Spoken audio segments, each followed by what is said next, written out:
talk one and all. So for today's okay, good morning everyone.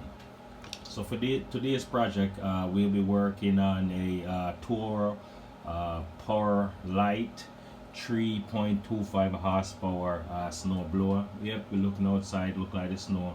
I have some intention of coming down today. So my neighbor kind of loaned me this snowblower the other day. He had a spare, but we tried to start it. Not when we tried to start, when we tried to start it initially, the primer bulb disintegrate. And for those of you who don't know what that looked like, this is what the primer bulb looked like. This is what I use to prime the carburetor to get gas up into the engine for the initial start. So for today's exercise, what we're going to do is to change the primer bulb, as well as give it a good looking over and do any servicing we might see in the meantime. But first, here's the tool for the trade. First thing I'm going to do is clean up the machine itself, get a nice wipe down to start, so I could see anything clearly that might be an issue. So we're gonna need a screwdriver, pliers, adjustable, and Phillips head screwdriver just in case. I know we have a spare part sitting there also. So let's get started. So the first thing we're going to do is to tilt the machine upright-ish. Be careful you don't spill the gas. I'm in an enclosed area, so I don't really want the gas spilling out, so I have to be careful or oriented. So what I'm going to do is begin the clean down process by using a piece of rag and just lightly go over it and use the degreaser to just wipe down the machine, and I'll just get right back to you as soon as that piece is complete. Okay, let's get to the second step in the repair process now that the first step of cleaning the machine is complete. So we're going to go and it in a position that we can remove the lower plate.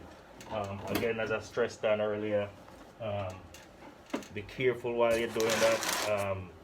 Too much of an extreme angle, you start to leak gas out of the gas cap. But I found that this is a pretty good machine and can get up to a real steep angle without spilling gas. So here we go. Alright, so let's get started. While I was cleaning the machine, I took the liberty of removing one of the screws. There are two screws that hold on the lower plate. I already removed one. I didn't want to waste your time seeing that, so let's remove the second screw and get access to the machine. Alright, now drag it closer, get a better view. So what we have here is your carburetor, the ignition switch, and your starter, because this gas is a powered machine. So since we not enclose the air, I'm not going to primarily focus on the carburetor for today, because I'd like to get it started first before I even try tinkering with the carburetor. So let's get started on the primary part. So this is the part here, the bulb that needs to be changed. So what we're going to do is, there's two small clips below that you gotta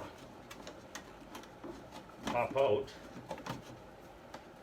to get access to the bulb, which is pretty straightforward. And I'll just let it get a look at it.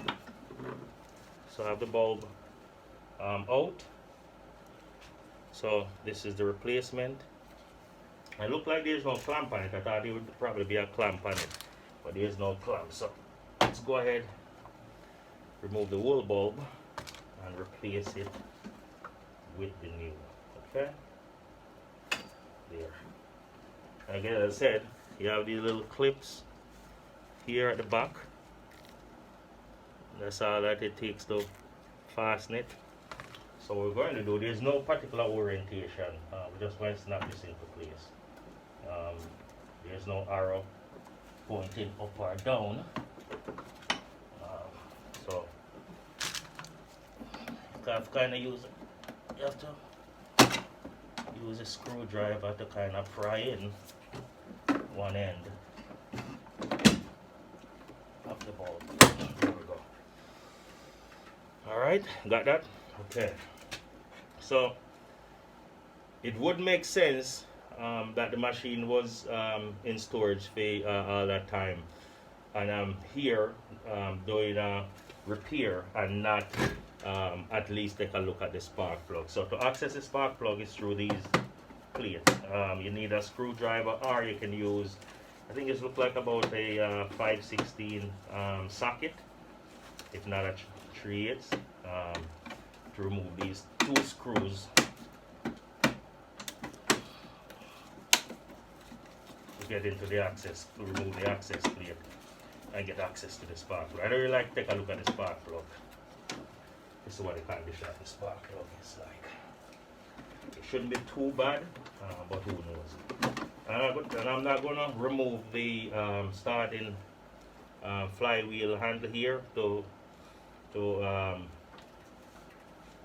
remove the plate completely. I'll just reorientate it in this orientation, so you can see. So here's your spark plug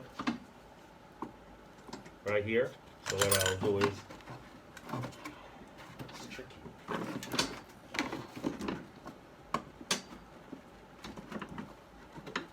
Remove the spark plug wire. You have to be real careful, but very tight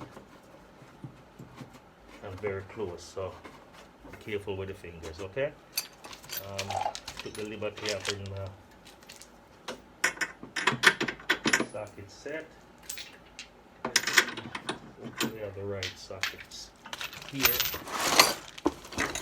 and I don't have to go back into any other toolbox to find the correct socket, which may be the case.